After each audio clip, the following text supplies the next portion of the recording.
100 ming yil qabrda yashasam nima qilaman?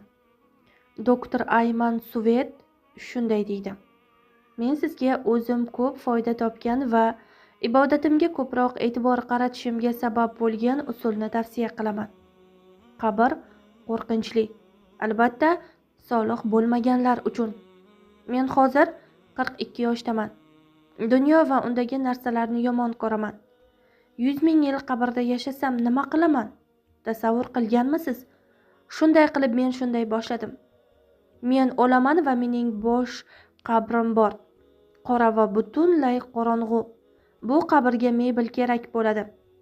Shunday qilib, har bir istig'for va har bir tavbani go'yo qabrimga, u yerda meni yolg'izligimda kutib oladigan hamsuhbat bo'lishi uchun yuborayotganday tasavvur qildim. Allohga qasamki, hazillashayotganim yo'q.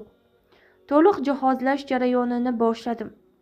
Tasbih aytarkanman, go'yoki qabrimning har tarafini minglab tasbihlar bilan to'ldiraman. Mana mening boshimda kamida 300 ta Qur'on xatmi bor. Men o'qigan har bir rakat uni qabrga qo'yganimni tasavvur qilaman. Hamma meni tashlab uyga qaytadi. Yolg'iz qolaman, balki million yil. Shunday qilib menga nur va daraxtlar kerak va mening qabrim haqiqatdan ham jannat bo'lishi kerak.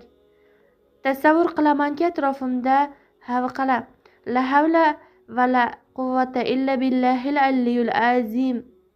Zikr, Qur'on, tashahhud va sadaqalarim bor.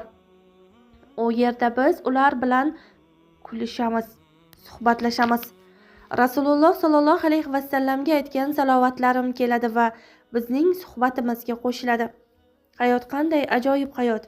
Men u yerga tushib, g'iybat va gap tashishlikka duch kelganimdan va barcha ishlarim dunyo talabi uchun qilinganligini ko'rganimdan Alloh uchun qilgan hech narsam yo'q va meni tashvish, azob, kaltak, qorong'ulik va qattiq hisob-kitobdan boshqa hech narsa kutmasligidan yaxshi emasmi?